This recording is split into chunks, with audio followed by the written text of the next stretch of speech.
김진의 돌직구쇼에 오신 여러분 반갑습니다. 김진입니다. 저는 오늘도 저희 돌직구쇼 오픈 스튜디오 앞에 나와 있는데 지금 비는 소강 상태인데 엄청난 강풍이 불고 있습니다. 피해 없으시도록 조심하시기 바라겠습니다. 주말에 이준석 대표가 격정의 기자회견을 했습니다. 윤석열 대통령을 언급하면서 직격탄을 날렸는데 당내에서는 반응이 좋지 않습니다. 이준석 대표가 당을 향해서 내부 총질을 구체화했다라는 중진들의 쓴소리, 비판들이 쏟아져 나오고 있습니다. 이 대표 어떤 기자회견을 했길래 국민의힘에서 정치할 생각 없는 거 아니냐, 뭐 이런 얘기도 나온다고 합니다. 잠시 후에 이야기 나눠보겠습니다. 저는 비가 오나 눈이 오나 매일 아침 이곳에서 여러분을 기다리겠습니다. 김진의 돌직구쇼 지금 라이브로 시작합니다. 잠깐만요.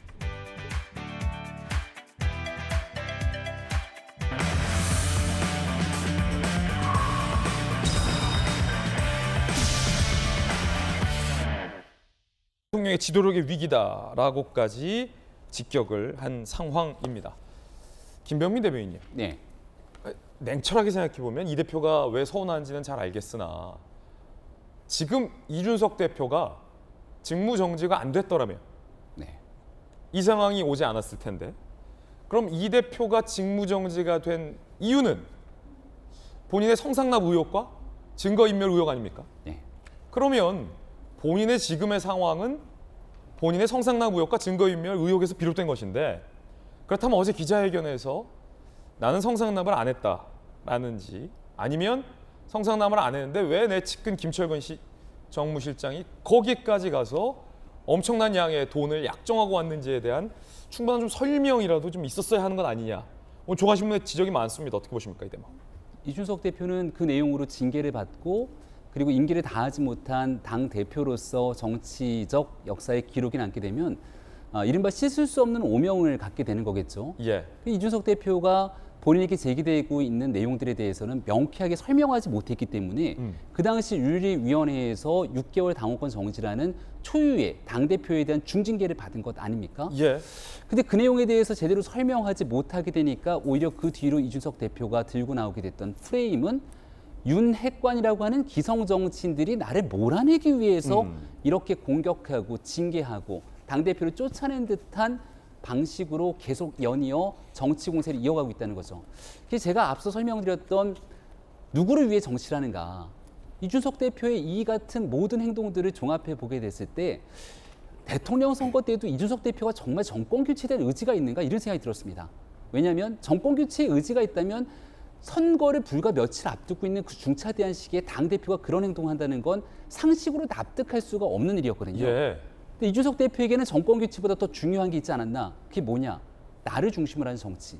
여기에 내가 중심으로 하는 것들이 배제되는 순간 정권 교체가 그렇게 중요한 일이 아닌 것 아닌가? 이런 생각을 갖게 됐고요. 지금 이준석 대표에게는 성공한 정부, 그리고 이제 2년도 채 남지 않는 총선에서 정말 당과 그리고 정부가 혼연이 돼서 열심히 노력한 다음 지금 완전히 기울어져 있는 국회의 의석들을 변화시키기 위한 그 노력들, 이런 것도 별로 중요해 보이지가 않습니다. 본인에게 제기되고 있는 6개월 당원권 정지 오명, 본인에게는 오명이라고 할 텐데, 그리고 이를 통해서 나타나고 있는 많은 의혹들, 그대로 경찰 수사가 진행돼서 기소될지도 모르는데 이 모든 건 다 권력과 맞서 싸운 나를 탄압하기 위한 것이야 라는 프레임을 잡아가는 오로지 이준석 개인에 대한 개인 정치 딱 한 가지가 남은 것이 아닌가 생각이 드는데요. 이런 방식의 정치가 얼마나 오래 가게 될지 잘 모르겠다는 말씀 다시 한번 드리고, 지금 이 순간 이준석 대표가 하고 있는 일들 속에서 가장 박수치고 환호하고 좋아하고 있는 이들이 누구일까를 고민해 보게 된다면 적어도 씩 웃고 있는 건 지금 제1야당인 민주당 단 하나가 아닌가, 이런 생각 갖게 됩니다. 예. 대통령이 나에 대해서 이 삐, 저 삐 했는데 난 참았다 라는 내용이 워낙 욕설이 포함된 내용이라 이준석 대표 입장에서는 꽤 충격적인 충격 요법을 언론에 줬을 것 같다라는 생각도 듭니다만, 자, 민주당에서 전재수 의원님 어떻게 보십니까? 우리 김병민 대변인께서 지금 이 상황을 씩 웃고 있는 것은 민주당이 아니겠느냐, 예. 이 말씀을 하셨는데 그렇지는 않습니다. 그렇지 않다.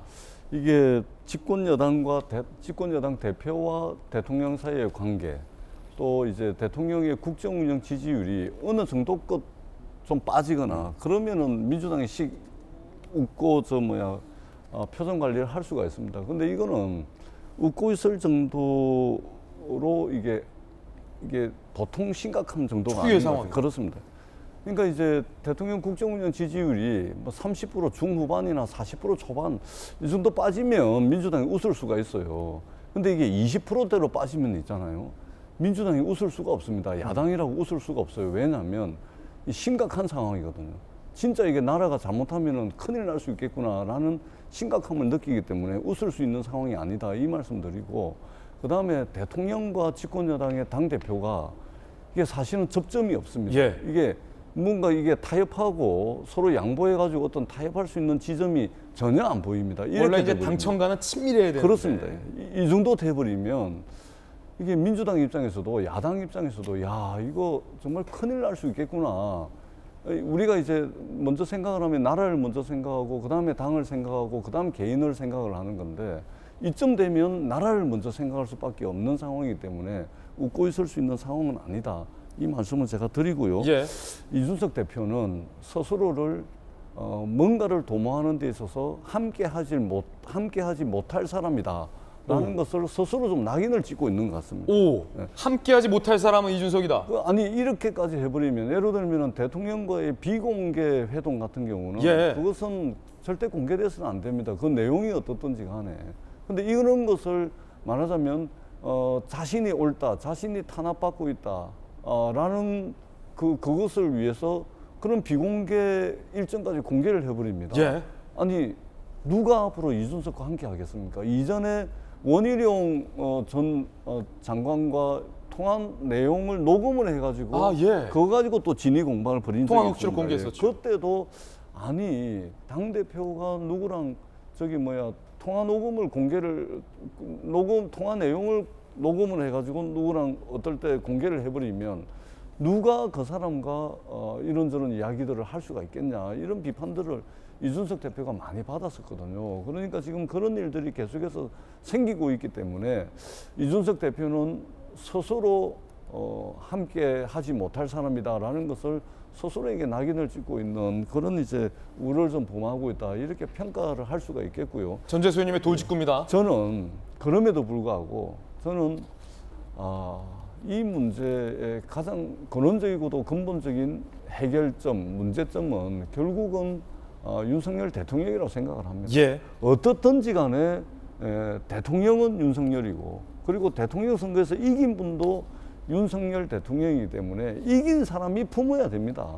아무리 마음에 안 들어도 그리고 무슨 일이 있어도 결국은 이긴 사람, 그 다음에 동원할 수 있는 자원, 권력이 많은 사람이 품지 않으면 결국은 안 되는 겁니다. 그런 측면에서 대통령 그리고 선거에서 승리하신 분이 더 넓은 포용력을 가지고 안을 수 있는 방법이 무엇이 있을까? 예. 이걸 저는 고민을 해야 된다고 생각을 합니다. 예, 전재수의 돌직구였습니다. 이렇게 되면 이 대표와 함께할 수 없어진다. 함께할 수 없는 사람이라는 돌직구였습니다. 대통령실의 반응도 궁금한데 공개 반응은 자제했습니다. 다만 이런 얘기는 흘러나옵니다. 공식 입장은 안 냈고요. 대통령실 고위 관계자. 공식 입장 내면 오히려 대립만 더 할 것. 다만 이 대표의 발언을 들어보니 이성을 잃은 것 같다. 이성을 잃은 것 같다. 이성은 정상이 아니다. 이성을 잃은 것 같다. 당연히 대통령실에서는 징계받은 여당 당대표가 해임된 여당 당대표가 전 대표죠. 대통령을 향해서 대통령실의 비밀 활동까지 언급해 오면서 이렇게 거친 공세를 해오는 것에 대응을 할 필요성은 못 느낄 것 같습니다. 하지만 대통령실에서 내심 이 사태를 어떻게 해결해야 될까라는 고민은 깊어질 것 같은데요. 이준석 대표는 윤핵관과 윤핵관 호소인들에게 이렇게 비판을 했습니다. 권성동, 이철규, 장제원과 같은 윤핵관들 그리고 정진석, 김정재, 박수영 등의 윤핵관 호소인들은 모두 서울 강북 지역 또는 수도권 열세 지역 출마를 선언하십시오. 저는 그들과 끝까지 싸울 것이고 그들이 가장 두려워하는 방식으로 가려고 합니다. 정당을 경영할 능력도 국가를 경영할 능력도 없는 사람들이기 때문에 어차피 그들만의 희생양을 찾아서 또다시 나설 것입니다. 험지 출마하라라면서 굉장히 흥미로운 단어를 만들었는데 서재현 위원님, 네. 윤핵관이라는 단어도 생각해보면 이 대표가 만들었어요. 그게 이제 지금 뭐 대통령을 공격하는 단어로도 쓰이는데 그 점도 하나 흥미롭고, 윤핵관과 윤핵관 호소인을 구분했는데 흥미로워요. 윤핵관은 권성동, 이철규, 장제원. 윤핵관 호소인은 쉽게 말해서 윤핵관도 아니면서 본인이 윤핵관이라고 호소하고 다니는 사람들이다. 굉장히 굴욕적인 조롱의 표현인데, 정진석 부의장이 들어가고, 뭐 김정재 다선 의원이죠, 포항에. 그리고 박수영 부산의 의원이죠. 이 대표 나름의 어떤 기준법인 것 같기도 하고, 윤핵관과 윤핵관 호소인이라며 이 대표가 주장을 했는데 어떻게 보십니까?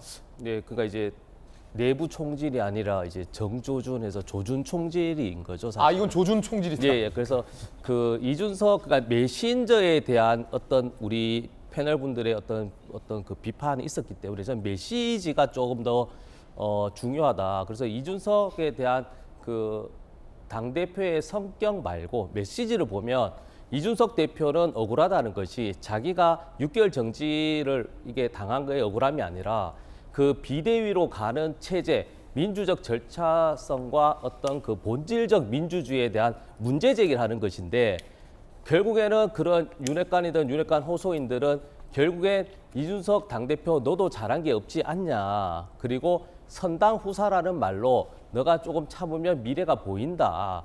이런 식으로 어떤 본질적 문제를 차치하고 개인의 성격이라든지 개인의 정치화로 이렇게 치부하다 보니까 이 부분이 이제 이준석 당대표는 되게 억울한 것이거든요. 조금 앞서 들어가면 6개월 정지돼서 6개월 동안 이준석 당대표가 우리의 예상과는 달리 좀 자숙하는 모습을 보여왔습니다. 그런데 권성동 이제 그 윤핵관이라고 하죠. 이분이 내부 총질이라는 대통령의 문자 메시지를 오픈되면서 사실은 이 부분에 있어서 그 윤핵관과 윤핵관 호소인이 먼저 권선동 원내대표가 사퇴하면 비상 상황인 것이죠. 그런데 사퇴하지 않은데 비상 상황인데 갑자기 이준석 대표를 해임할 수 있는 비대위로 가니까 이준석 당대표는 이 당은 비상 상황이 아니라 비상식 상황이다. 이 문제 제기를 하는 것입니다. 예, 윤핵관과 윤핵관 호소인. 윤핵관 호소인 입장에서는 상당히 좀 기분 나쁠 것 같아요. 난 윤핵관인데 왜 날 호소인이라고 하나. 근데 그것과 별개로 이 대표가 만든 언사들이 과연 당내에 어떤 파열음을 낳게 될지에 대한 이야기도 많습니다. 윤핵관으로 거론된 이철규 의원은 이 대표를 비판했습니다. 말 같지도 않은 몰상식한 헛소리다. 사악한 사람이다. 자기한테 바른 말 하면 거짓말과 통계 조작까지 해가면서 응징하고 보복한다. 윤석열 대통령이 대통령이 되면 지구 떠나겠다고 했는데 이 대표가 지구 떠나면 나도 호남 출마하겠다라고 맞비판을 했습니다. 사악한 이준석이다. 김병민 대변인님. 네. 지금 보면 윤핵관과 윤핵관 호소인의 차이점이 뭔가요? 윤핵관 호소인은 이준석 대표와 직접적인 대립각을 세웠던 인물. 예. 김정재 의원도 나서서 이준석 대표를 공개적으로 비판했고, 정진석 국회 부의장도 마찬가지고, 박수영 의원도 그렇고. 그러니까 본인에 대해서 쓴소리를 아끼지 않았던 사람들을 이렇게 묶어서 윤핵관 호소인으로 급을 낮춰버리면서 이른바 이준석 대표 전 대표의 주특기인 갈라치기를 하는 게 아닌가, 이런 생각이 조금 들긴 합니다. 예. 갑자기 이제 윤핵관 호소인이 등장하니까 이게 사실은 좀 의아해지거든요. 근데 지금 이준석 전 대표가 하고 싶은 얘기는, 자, 이 사람들 다 따뜻하고 안락한 지역에서 공천만 받으면 되는 사람들인데, 예. 그러니까 국민을 향해 충성하지 않고 권력을 향해 충성한다. 이 사람들은 나쁜 사람이고 나처럼 강북 험지에 정말 열심히 일하는 사람들이 존중받는 세상이 돼야 된다. 이런 갈라치기를 하고 싶었던 것 같은데 이철규 의원한테 한 대 세게 얻어맞은 것 같습니다. 왜냐하면 그렇게 얘기를 했는데 알고 보니까 이철규 의원이 강원도 지역에서 지난 총선에 무소속으로 당선된 사람이에요. 무소속이에요?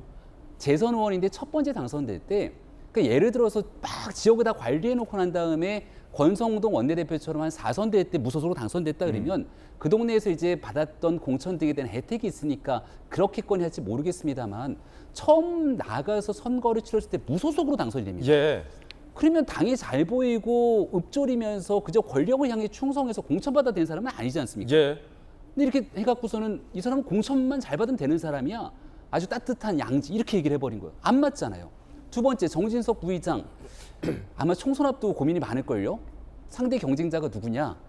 대한민국 민주당에서 아마 경쟁력 있기라면 둘째 가름 서러울 사람 박수현 전 청와대 대변인이 지역구 경쟁자입니다. 예. 지난번 총선 때도 아슬아슬하게 이겼거든요. 지역이 한쪽으로 원사이드하게 국민의힘으로 압도적인 곳이다라고 하면 그건 지역 주민에 대한 모독이라고 생각합니다. 충남 공주부여는 굉장히 격전지예요. 격전지기도 하거니와 주민들께서 엄격하게 판단해서 정권이 잘못했다 그러면 여당은 심판하고 예. 여기에 대해서 새로운 기회를 주기 위한 주민들이 캐스팅 보트 역할을 하는 곳인데 이런 곳까지도 국민의힘에서 그냥 갖다가 내리꽂으면 당선되는 지역으로 폄훼시킨 거 아닙니까? 그러니까 이준석 대표가 하고 싶은 말이 뭔 말인지는 잘 알겠습니다. 우리 당이 잘 돼야죠. 개혁적으로 개혁하고 젊은 사람들의 마음도 끌어오고 또 잘못된 일들이 있다면 거기에 대해서 스스로 다 아끼지 말아야죠. 근데 본인 혼자 이 위기를 돌파하기 위해서 본인은 올곧은 선, 다른 사람들은 완전히 구태 정치의 상징처럼 정리하면서 갈라치기를 하게 되는 순간 이준석 대표가 하고자 하는 말하고자 하는 진정성이 다 결여되는 것 아닙니까? 그러니까 상대방에 대한 최소한의 존중, 품격, 보수가 가져야 될 기본 가치고요. 기존에 있었던 역사들을 올곧게 계승하면서 더 보완 발전시켜 나가는 보수의 가치가 이준석 대표의 예. 모습에서 찾아볼 수 없다는 게 매우 안타깝고 유감입니다. 김병민 전 대변인의 이 대표를 향한 비판의 발언이었습니다. 이준석 대표와 친윤계 사이의 갈등은 꽤 많았습니다. 함께 다시 짚어보겠습니다.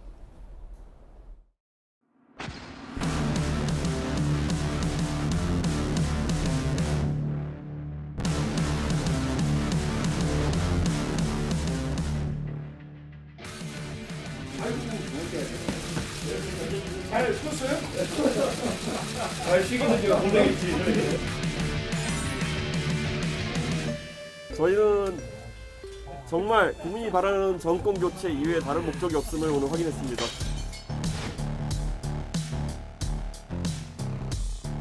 윤핵관을 보면 어쩌면 이런 모습이 선거 기간 내내 반복될 것이라는 비통한 생각이 선대위 내에서의 모든 직책을 내려놓겠습니다.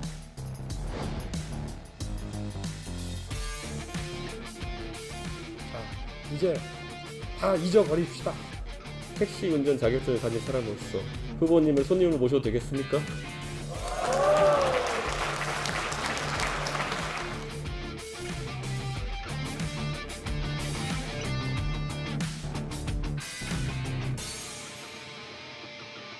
김수현 교수님, 지금 전날 마지막 장면. 이 대표가 사실 의원총회에서 당대표를 탄핵하겠다라는 위기까지 갔었는데 이 대표가 잘못했습니다, 살려주세요라고 호소를 하고 윤 대통령이 극적으로 나타나고 이 대표가 운전하는 차에 윤 대통령이 탔잖아요. 근데 오늘 동아일보 보도를 보니까 저 차 안에서 두 사람이 아무런 대화가 없었다. 이런 후일담도 있던데 맞습니까?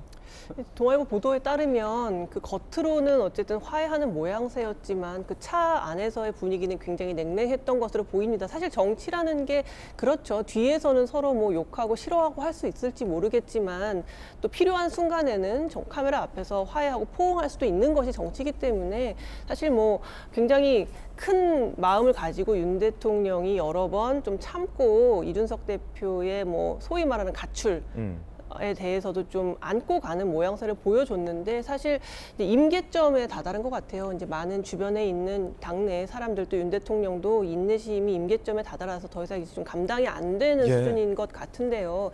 사실 윤 대통령은 어쨌든 최고 권력자이기 때문에 정말 싫겠지만 지금 이 상황에서 이준석 대표의 퇴로를 열어줄 수 있는 사람이 유일하게 윤석열 대통령이라고 생각을 합니다. 그렇기 때문에 정말 어금니 꽉 깨물고 저는 좀 포용해야 된다고 생각을 해요. 그렇지 않으면 이것은 해결이 되지가 않고 지금 이준석 대표도 본인이 이제 흑화하겠다라는 선언을 했던 만큼 윤 대통령이 만약에 포용한다 하도 이 대표가 포용을 거절할 가능성도 꽤 크다는 분석도 있어요. 그렇지만 그렇게 될 경우에는 공이 이준석 대표에게 넘어가죠. 예. 그러니까 만약에 윤석열 대통령이 크게 포용을 했어요. 그런데 그거에 대해서 이준석 대표가 여전히 받아들이지 않고 거기에 대해서 또 대차게 뭐라고 한다.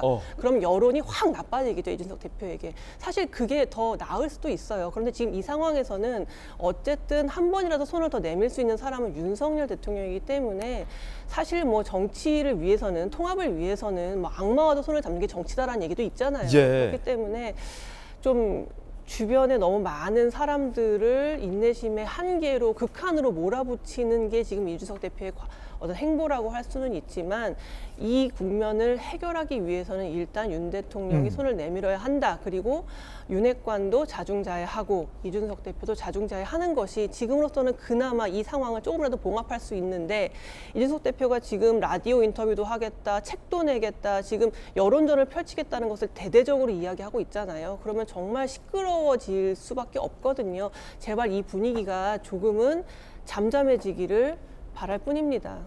이 대표가 기자회견을 했고 앞으로 라디오에서 이와 같은 기자회견 많이 볼 수 있을 거다라고 공세를 예고했는데 오늘 아침 조금 전 라디오에 출연을 했습니다. 들어보시죠.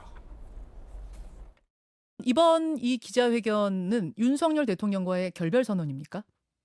결별 선언할 것 같으면은 이렇게 안 하죠. 그냥 사실관계 몇 가지 정정해주고 그리고 통렬한 자기 반성이죠. 제가 계곡을 팔았다는. 예. 그 이상 그거 이상에 아무것도 없습니다. 근데 그거를 이제 원래 부처님은 부처님이 보이고 네, 그런 거기 때문에 결별 선언 아니에요, 그러면? 그렇게 보고 싶은 분들이 많은 거겠죠.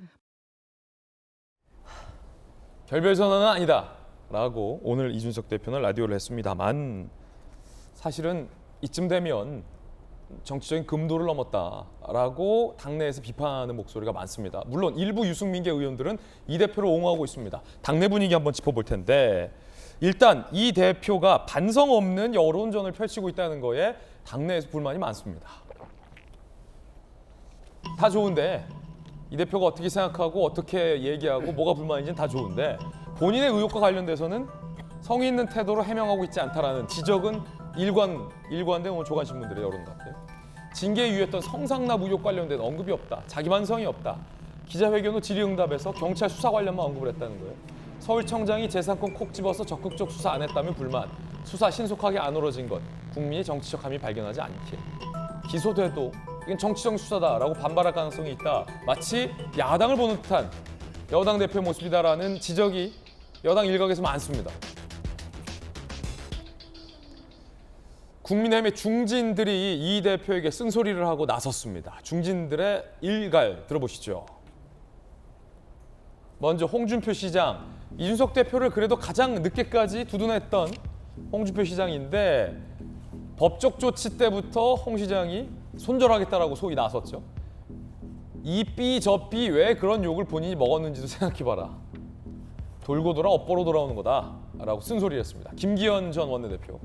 지난 대선 때 저는 개고기를 판 적도 없고 양해탈을 쓰지 않았다라며 이 대표를 직격했습니다.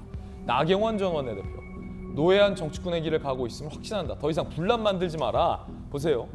홍준표 당 대표 출신입니다. 김기현 원내대표 출신입니다. 나경원 원내대표 출신입니다. 당 대표 원내대표 출신의 국민의힘 중진들이 사실 이 대표에 대해서 쓴소리를 참고 있었던 인사들이거든요. 하지만 어제 기자회견을 보면서 그제 기자회견을 보면서 당 대표 출신과 원내대표 출신 3인방이 모두 다 이 대표에게 쓴소리를 했습니다. 전재수 의원님, 이런 부분 어떻게 보세요? 대표 출신, 원내대표 출신들이요. 근데 중요한 것은 저분들 지지율을 다 합한 것보다 이준석 지지율을 못 넘어선다는 겁니다. 지지율 여론조사는 저희가 준비가 안 됐기 때문에. 네네. 예, 최근에 이제 그 여론조사 보니까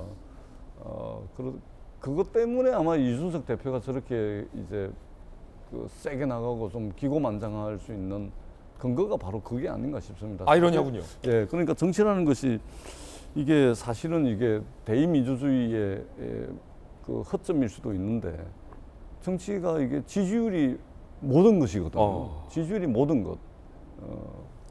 그러다 보니까 저렇게 이제 할 수 있는 것이 아닌가 이렇게 보여지고 어떻든 중론은 그런 것 같습니다. 중론은 이게 뭔가를 정치를 하면서 뭔가를 도모를 하려면 이게 사람을 모으고 그것이 세력이 되고 그리고 그것이 힘이 돼 가지고 뭔가 이제 집권도 하게 되고 하는 거 아닙니까? 결국은 이제 사람의 힘으로 모든 것이 이루어지게 돼 있는데 지금 이준석 당대표가 보이고 있는 모습은 이제 유아 독존. 오로지 이 세상은 내 중심으로 돌아간다. 유아 독존. 자기 중심으로 돌아간다. 라는 모습을 끊임없이 보이기 때문에 결국은 이준석 대표에게 마이너스가 될 것 같다. 이런 이제 생각이 들고요. 그러면서도 반대로 드는 생각이 지금 어떻든 뭐 여론조사를 해보나 이러면은 이준석 대표가 또는 이제 유승민 전 의원이나 이런 분들이 지금 상당히 앞서거든요.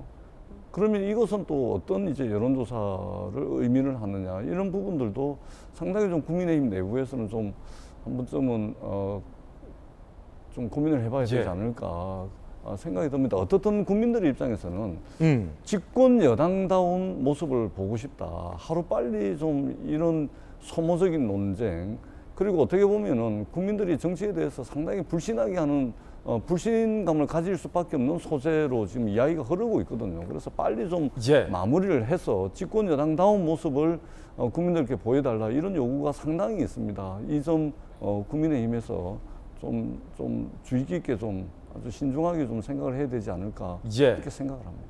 말씀 주신 여론조사는 저희가 방송 홈페이지에 올려놓도록 하겠습니다. 다만 당내에서 유승민계 일각에서는 이 대표를 동조하고 나섰습니다. 김웅 의원 자랑스럽고 짠하다. 김병욱 의원 먼저 온 미래다라는 입장을 냈습니다. 첫 번째 이야기 전해드렸습니다. 이번엔 저희가 준비한 두 번째 소식 전해드리겠습니다. 한동훈 법무부 장관이 이 검수완박 법안을 무력화시킬 수 있는 대통령령 시행령 카드를 꺼내들자 민주당에서 정면 반박을 하고 나섰습니다. 한동훈 장관 대 민주당 그 두 번째 후폭풍이 상당히 거셉니다. 두 번째 이야기 지금 시작합니다. 이제 2라운드입니다. 검수완박. 박홍근 원내대표는 시행령 쿠데타다라고 한 장관을 언급하며 쿠데타를 언급했고 김남국 의원은 사법체계를 뒤흔드는 장본인은 한동훈이다라고 비판을 했습니다. 민주당의 비판입니다. 한동훈 법무부 장관의 기고만장한 폭주가 끝을 모르고 있습니다. 시행령 쿠데타를 일으킨 한동훈 장관의 연이은 무도한 헌정질서 유린 행위는 반드시 자승자박이 될 것입니다. 대한민국 사법체계를 뒤흔드는 장본인은 다름 아닌 한동훈 법무부 장관 자신이다. 독단적 시행령 개정 추진을 즉각 중단해야 한다. 모든 방법을 동원해 이를 저지할 것을 강력히 경고한다. 김남국 의원의 비판과 박홍근 원내대표의 쿠데타라는 직격이었습니다. 한동훈 법무부 장관은 이 같은 비판을 예견한 듯 시행령 발표 때 이렇게 얘기한 바 있었죠. 들어보시죠. 그 검수완박 개정법을 시행령 개정안으로 이제 우회하는 게 아니냐는 이런 지적들이 많은데요. 시행령을 만든다는 건요, 법률의 집행을 투명하고 객관적인 기준에 따라 하겠다는 의지입니다. 시행령을 만들지 않고 법률을 집행할 수도 있죠. 그런데 그 기준을 저희가 투명하고 객관적으로 공개하겠다는 취지다 이해해 주시면 좋겠고요. 이번 시행령은 법률이 행정부에 위임한 범위 내에서 하는 겁니다. 그러니까 포괄적으로 그냥 정치적으로 시행령 정치다 이렇게 말고 구체적으로 어떤 부분이 시행령이 법률의 위임 범위를 넘어섰다는 것인지 구체적으로 지적해야 하는데요. 그런 지적이 나올 것 같지는 저는 않습니다. 그러니까 본원 해석을 넘어서는 내심은 의미가 없습니다. 자, 이같이 한 장관이 시행령 카드를 꺼내들자 민주당에서는 김남국 의원이 한 장관의 대항마로 나섰습니다.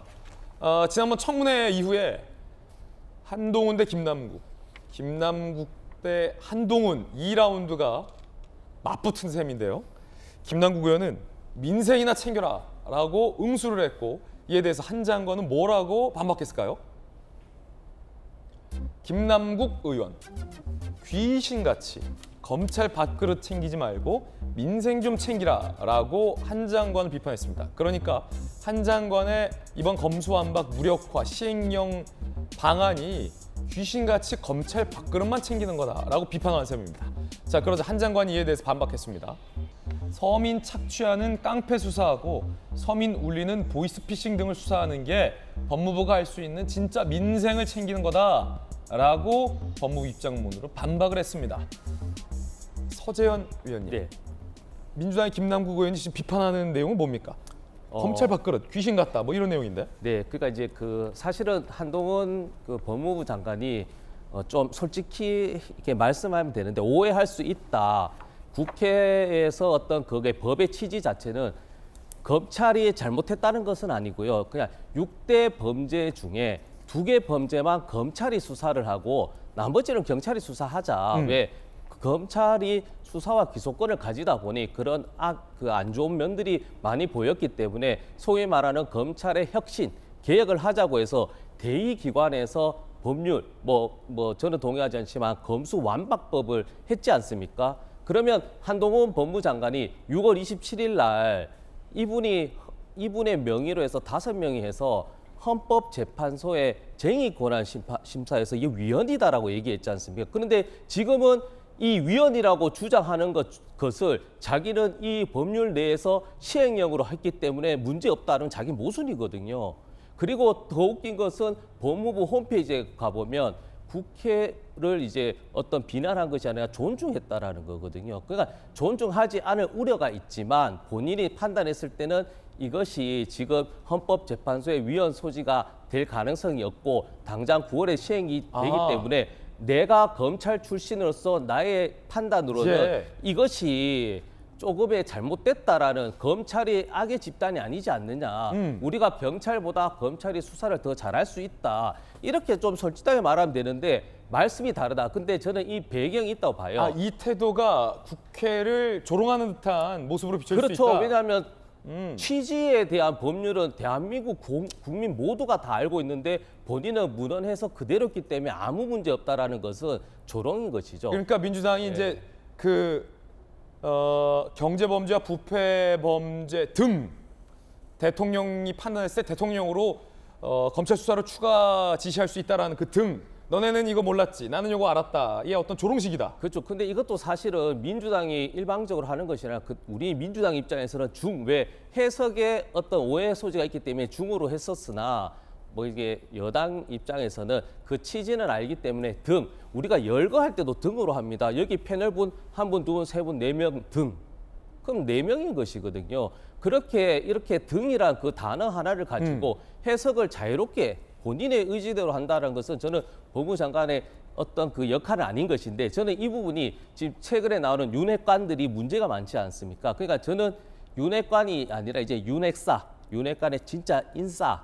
윤핵사? 한동훈 장관이 이 윤핵관을 못 믿겠다. 왜냐하면 보면은 정치인들이 딱 보니까 본인의 어떤 행동과 기준에 의해서 너무 못하거든요. 그러니까 한동훈 장관이 지금 6월 27일도 사실 헌법재판소에 문제 제기했을 때도 그때 공교롭게도 윤석열 대통령이 경찰청장 어떤 사의라든지 문제가 있었고 또 이제 나토 관련해서 거기 왜 가냐 그런 문제가 있었거든요. 지금 또 저는 한동훈 장관이 제일 잘 알죠. 그럼에도 불구하고 지금 이제 윤석열 대통령의 지지율이라든지 여러 가지 윤핵관들 보면 너무 이제 부족하니까 본인이 직접 나서지 않았나 그렇게 생각합니다. 그러니까 김남국 의원의 문제 제기와는 완전히 다른 결의 서재현 의원의 문제 제기였어요. 그러면서 흥미로운 표현은 이제 윤핵관을 못 믿으니까 윤핵사라는 표현을 했어요. 윤핵관들 핵심 인싸 한 장관이 직접 나선 거다라는 흥미로운 분석. 김수현 교수는 어떻게 봐요? 한동훈 장관은 제가 볼 때 김남국 의원의 걔는 논리적으로 질 수 없다라는 마음이 굉장히 강한 것 같아요. 그래요? 특히 철험에 이제 김남국 의원이라든가 최강욱 의원이라든가 이런 분들 다 법조인 출신이잖아요. 자신이 법률가적인 양심에서 봤을 때 이 사람들이 이야기하는 것은 법률적으로 너무나 논리적으로 맞지 않다고 생각하기 때문에 다른 사람의 지적은 자기가 수용을 하더라도 김남국 의원의 지적은 수용할 수 없다는 의지가 좀 강한 것 같다. 그렇군요. 저는 그런 개인적인 좀 생각을 하고요. 사실 이 검수완박 법 자체가 굉장히 절차적 정당성에 하자가 있는 상태에서 통과가 됐죠. 잘 아시겠지만 꼼수 탈당이라던가 여러 가지. 그렇기 때문에 이게 꼼수에는 꼼수로 맞서는 것인지 꼼수의 묘수로 맞서는 것인지는 좀 해석의 차이가 있을 수 있는데 사실 이 합의안이 이제 통과가 된 거잖아요. 맨 처음에는 민주당에서 그 부패범죄랑 경제범죄 2개 그 중이라고 얘기를 했기 때문에 2개로 한정시켰었는데 수정안이 가결되면서 수정안은 등으로 그게 바뀌었잖아요. 근데 이거에 대해서 민주당이 모르지 않았어요. 민주당이 당시 법사위에서 논의한 내용들을 보면 이게 등이라는 단어 때문에 6대 범죄 아니라 7대 범죄, 8대 범죄가 될 수도 있다라고 박주민 의원도 이야기를 했었고 이수진 의원도 이게 등이라는 단어 때문에 문제가 될 수 있다라는 문제 제기를 했었어요. 그럼에도 불구하고 합의안에 합의를 한 것이죠. 수정안을 가결시킨 것이죠.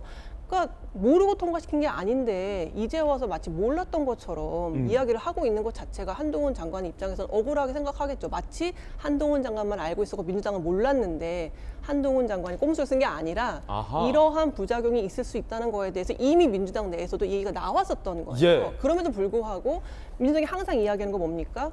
국민의힘에서 합의해 준 거다라는 게 정당성의 유일한 근거였잖아요. 그래서 본인들도 그 합의안에 가결을 해놓고 이제 와서 모른 척하는 건 좀 앞뒤가 맞지 않는 것 같고요. 다만 이 법의 취지 자체가 검찰의 수사권을 좀 줄이는 것이었기 때문에 이 취지에 반해가면서까지 여러 범죄를 더 수사할 수 있게 만드는 이 시행령이 과연 가능한 것인가에 대해서는 사법기관의 판단을 받아보는 것도 좋을 것 같아요. 왜냐하면 이 검수완박법 자체가 지금 권한쟁의라든가 이런 걸로 헌재에 가 있기 때문에 만약에 이 시행령이 문제가 된다면 민주당에서도 사법기관에 한번 판단을 받아보는 것도 전 나쁘지 않다고 생각합니다.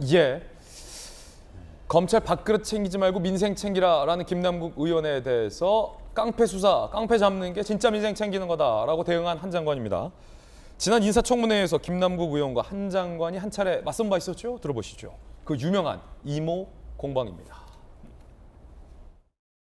계속해서 수준 높은 논문이 아니다라고 이야기를 하는데요. 이 논문을 일저자로 썼습니다. 이모하고 같이. 누구와 같이 썼다고요? 이모하고요. 이모. 제 딸이요? 그렇습니다.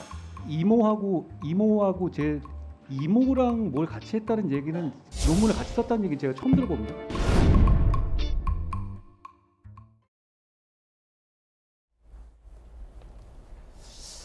다시 봐도 흥미롭군요. 이모 공방이었습니다. 그런가 하면 민주당에서는 이 김경수 전 지사에 대한 사면 제외 결정이 한동훈 때문이다라는 이야기가 나왔습니다. 우상호 비대위원장이 김경수 전 지사에 대한 사면이 안 된 이유로 한 장관 때문이다라고 이야기를 했는데 우상호 비대위원장의 이야기를 한번 들어볼까요? 한 달 전부터 김경수 도지사의 사면 복권을 위해서 더불어민주당 지도부가 백방으로 움직였습니다.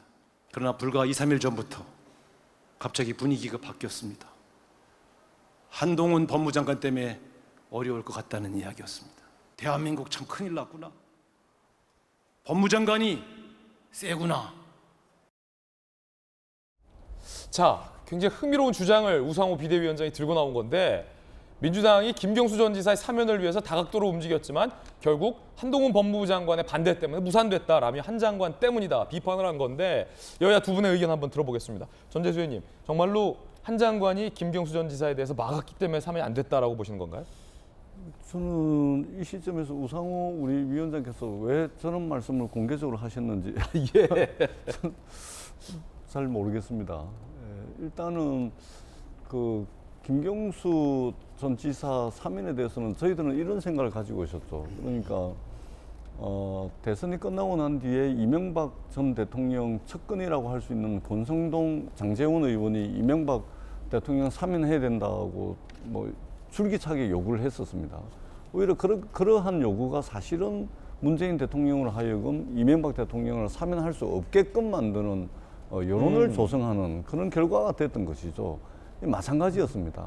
그래서 저희들은 가급적이면 김경수 지사 사면에 대해서는 이야기하지 않는 것으로 이렇게 했는데 저걸 공개적으로 저렇게 왜 말씀을 하시는지 저는 좀 이해가 잘 되지 않는다 이 말씀을 드리고 사면에 대해서는 사실은 이제 제 개인적으로는 대통령들이 역대 대통령들이 사면할 때 크게 정치인 사면과 경제인 사면인데 크게 이제 명분을 이렇게 들지 않습니까? 정치인 사면은 국민 통합이다. 경제인 사면은 경제 살리기다. 이렇게 말씀하시잖아요. 근데 정치인들 사면을 해가지고 국민통합이 됩니까? 국민통합이 된 적이 있습니까? 경제인 사면 해가지고 경제가 살아난 적이 있습니까? 그러니까 이것은 사면하기 위해서 대통령의 고유 권한이자 대통령의 통치 수단으로서 사면 복권 권한을 권력을 행사를 하는데 이것은 그냥 그것을 하기 위해서 이제 명분으로 드는 것이지 실제 국민통합과 실제 경제 살리기 이것과는 사실은 무관한 것이죠. 그래서 저는 개인적으로는 상당히 비판적인데 그럼에도 불구하고 대통령에 부여되어 있는 헌법상 권리입니다. 그것으로 저는 그냥 존중하고 넘어가는 것이 맞지 않나. 그 비하인드 스토리를 가지고서 누가 세니 안 세니 뭐 이렇게까지 이야기할 것은 없다. 저는 그렇게 생각합니다. 이제 전재수 의원님 의견이었습니다. 김병미 대변인, 예.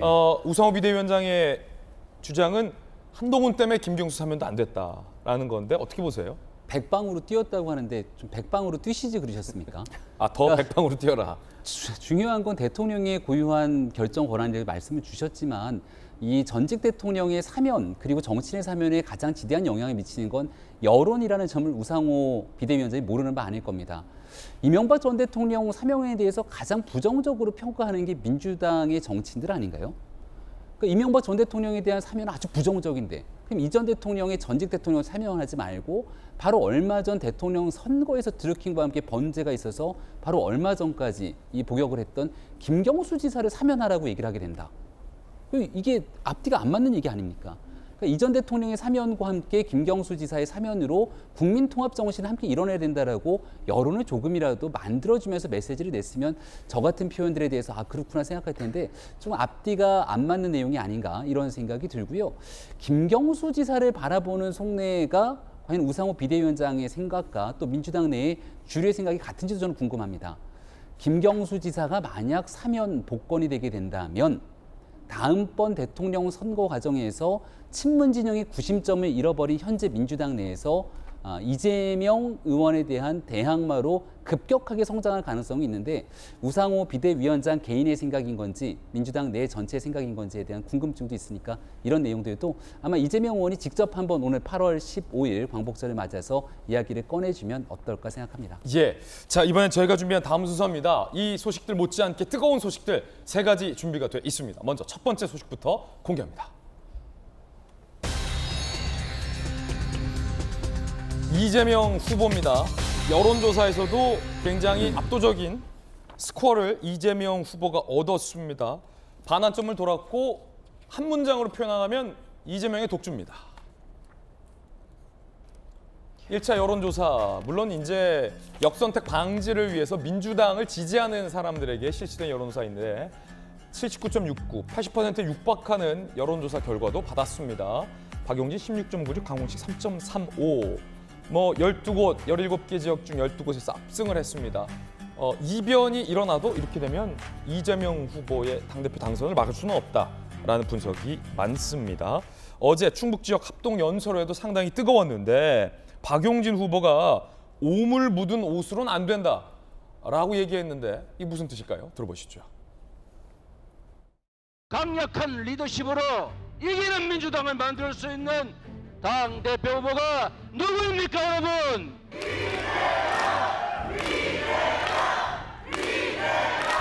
저는 권력을 탐하는 일은 없습니다. 일을 할 수 있고 세상을 바꿀 수 있고 더 공정한 사회를 만들 수 있는 힘, 일할 기회를 원했을 뿐입니다. 국민이 기다리시는 민심이라고 하는 식당이 있습니다. 그 식당에는 오물을 묻은 냄새나는 옷으로는 들어갈 수가 없습니다. 변화와 혁신, 냄새나는 옷으로 들어가지 못하는 국민이 기다리는 민심이라는 식당에서 국민을 만나서 마음을 얻고 선거 승리를 하기 위해서는 우리가 혁신해야 합니다. 자, 그런가 하면 민주당 내에서 당원 80조, 논란의 당원 80조, 이재명 방탄용이다, 아니다 말이 많습니다. 비명과 친명 간의 설전으로 격화되고 있습니다. 이원욱 의원, 한 사람을 위한 민주당임을 선언하는 거다. 그러자 친이재명계를 자처한 정청래 최고위원, 후보, 적의 흉기로 동지를 찌르지 마라 라고 비판했지만 적의 흉기가 아니라 민주당 내부에서 뜨거운 논쟁이죠. 일개 검사가 무죄임을 알면서도 기소할 경우 당 운명이 어떻게 되겠냐라고 이재명 의원을 두둔했습니다. 최고위원 후보들 간에도 이 당헌 80조가 이재명을 위한 방탄용이냐 아니냐를 두고 설전이 벌어졌습니다. 주로 아니다라는 친이재명계 의원들을 향해서 비판을 하는 비이재명계 의원들의 설전이었습니다. 지금 민주당 과연 민주적입니까? 아닌 것을 아니라고 말할 수 있습니까? 당헌 80조 개정 과연 누구를 위한 개정입니까? 충청이 낳은 정치인 여기 강훈식 후보 계십니다. 저 앞에 박용진 후보도 있습니다. 만약에 이 두 후보가 당선 가능성이 높았다면 우리 80조 당헌 개정 논의를 시작했겠습니까? 어쩌다 당당했던 민주당이 이렇게 됐습니까? 국민은 윤석열 정권의 오만과 실정, 민주주의의 태행을 바로잡을 대안으로 강력한 야당 민주당을 필요로 하는데 왜 우리 당내 일부 세력은 스스로의 방패를 벌이면서 성의 뒷문을 열어 동지를 제물로 바치려고 하고 있습니까? 동지가 비를 맞으면 우산을 씌워주고 부당하게 화살이 날아온다면 대신 막아줄 수 있는 것, 그것이 바로 동지 아니겠습니까? 이 굉장히 흥미로운 표현이 나왔어요. 이재명 의원은 나를 위한 방패 아니다라고 했는데 최측근인 박찬대 최고위원 후보가 왜 그 방패를 버리고 텅 뒷문을 여느냐라고 얘기를 했습니다. 이렇게 되면 이 당헌 80조가 적어도 방패는 맞다라는 얘기인 셈인데 민주당 내부에서 두 분 생각하는 바도 좀 궁금하면 다를 것 같은데 일단은 전재수 의원님, 이 방패라는 거예요? 아니라는 거예요? 아니 이게 좀 세게 붙고 있습니다. 세게 붙고 있는데 사실은 이 당헌 80조의 문제는 이재명 후보를 강력하게 지지하는 지지자들이 해서 이게 지금 논쟁으로 만들어버린 겁니다. 이거 당헌 80조 그대로 읽어보시면 그대로 냅두면 됩니다. 냅두면 이게 방패도 아니고 이게 아무것도 아닙니다, 사실은. 왜 박찬대 의원은 강력한 방패가 될 수 있다 이렇게 얘기했는데. 그러니까 지금 이게 쓸데없는 논쟁을 너무 뜨겁게 만들고 있습니다. 보세요, 그 당헌 80조 규정 그대로 제가 말씀을 드리면 사무총장이 할 수 있다로 되어 있습니다. 이 이야기는 뭐냐, 안 할 수도 있다는 겁니다. 이 조항이 당헌 80조 규정이 의무 조항이 아닙니다. 사무총장의 재량권을 충분히 보장해 놓은 거거든요. 뿐만 아니라 그 80조 그 다음 조항에 보면 정치보복으로 판단될 경우에는 안 할 수도 있는 겁니다. 면해 줄 수도 있는 겁니다. 당무 정지를 면해 줄 수도 있거든요. 그러니까 이미 2중, 3중으로 예를 들면 정치보복으로 판단이 될 경우에는 당무를 정지하지 않을 수 있는 여러 가지 방법이 있음에도 불구하고 어쩌면 사무총장을 못 믿을 수 있잖아요. 그럴 리가 있겠습니까? 왜냐하면 사무총장을 못 믿으니까. 사무총장도 당대표가 임명을 합니다. 아니 그 사무총장 임명하고 면할 수 있는 권한도 당대표가 가지고 있는 겁니다. 아니, 그리고 국민의힘을 보면서 믿을 사람 하나 없다 이럴 수도 있잖아요. 그럴 가능성이 없습니다. 그럴 가능성이 없고요. 왜 없어요? 왜냐하면 이 사무총장은 당대표의 가장 측근, 가장 믿을 수 있는 사람을 보낸 겁니다. 이준석 당대표 예를 들면 정무실장이나 이런 사람, 저 한기호 사무총장이나 이분들이 배신을 땡기지 않거든요. 배신 땡기다니요. 한기호 사무총장이 정진석 원내대표 옆에서 직무대행 맞다 이랬잖아요. 적당하게 물러난 것이죠. 그렇기 때문에 사무총장 임명권을 당대표가 가지기 때문에 그대로 냅두면 되거든요. 냅두면 된다. 냅두면 되는데 이재명 의원을 지지하는 강성 지지자들이 애써 긁어부스럼 만든 긁어부스럼이다. 그대로 냅두면 됩니다. 저는 그렇게 생각합니다. 자, 서재현 위원님, 박찬대 최고위원은 이거 방패다. 그러니까 이런 말이죠.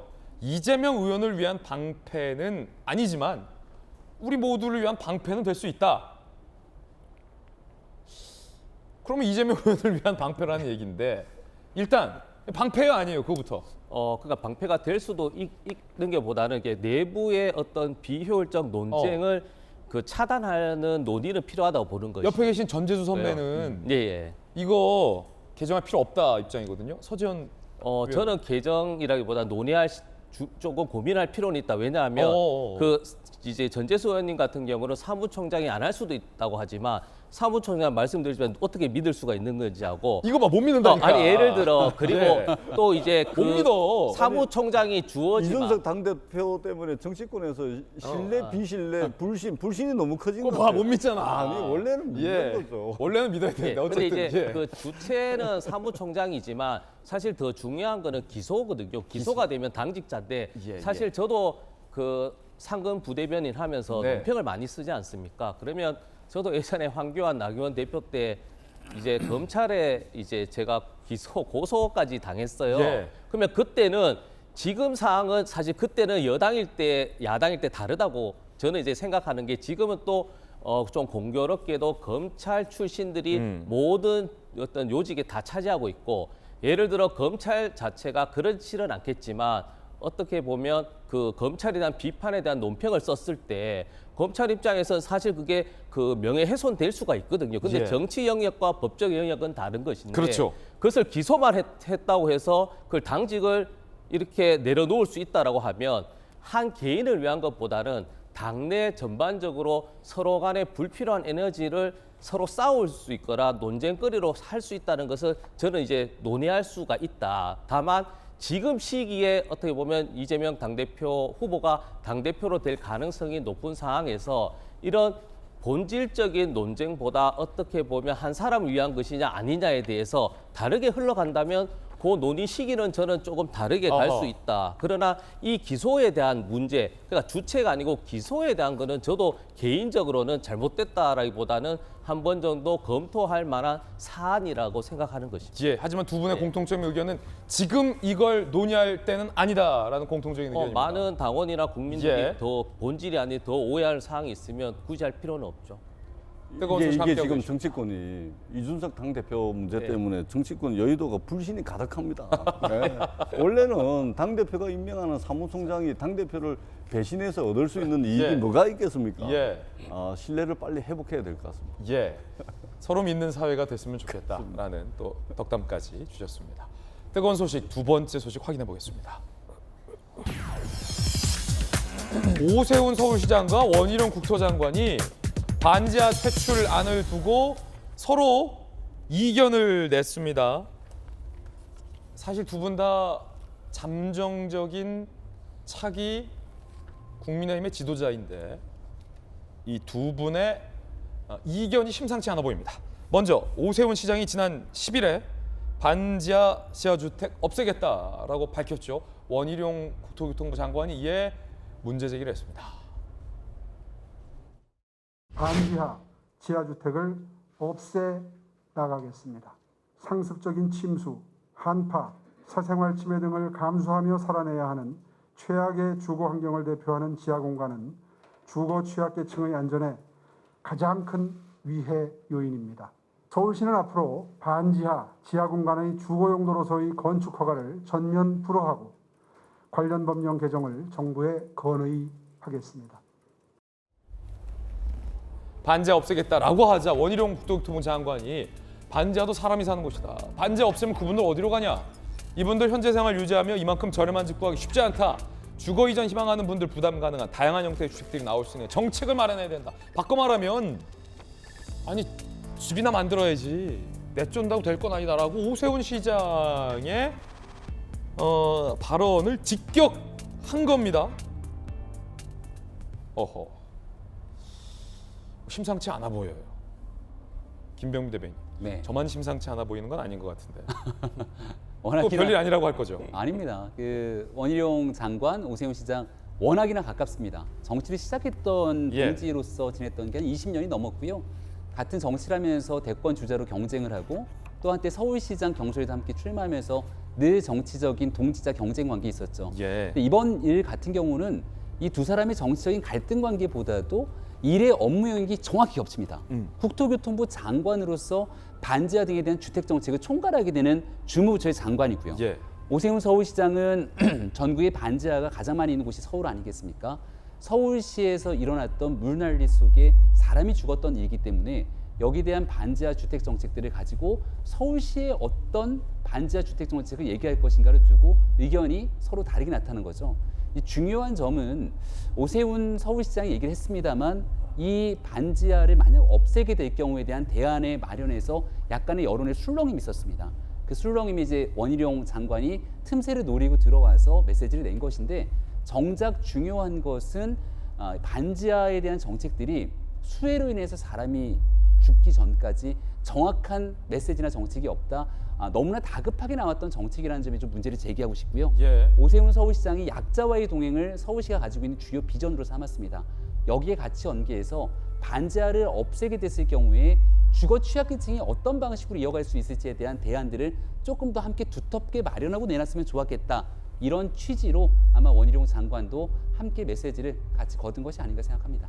자, 우리 김병민 전 대변인 말씀 중에 좀 소음이 스튜디오에 들어오고 있는데 시청자분들이 지금 무슨 일인가 싶으실 거예요. 오늘 8.15 광복절을 맞아서 광화문 도심 곳곳에서 예견된 시위와 집회 행사들이 있습니다. 지금 저희 스튜디오가 이 광화문 바로 앞에 있는 오픈 스튜디오이기 때문에 저곳에서 굉장히 큰 지금 우포 소음이 울려 퍼지고 있어서 지금 저희 방송을 보시는 분들도 이 전파와 소음의 영향을 좀 받으실 수 있을 것 같아서 저희가 이 불가역적인 외부의 어떤 소음이 유입되고 있는 측면에 대해서 양해의 말씀을 여러분께 좀 드려야 될 것 같고, 자, 또 왜 이런 소리가 유입되는지에 대해서도 좀 궁금하신 분들이 계실 것 같아서 저희가 저희 건물 외벽에 설치된 파노라이브 카메라로 지금 소음의 현장 원인에 대해서 좀 저희가 잡아봤습니다. 여러분들의 양해 부탁드립니다.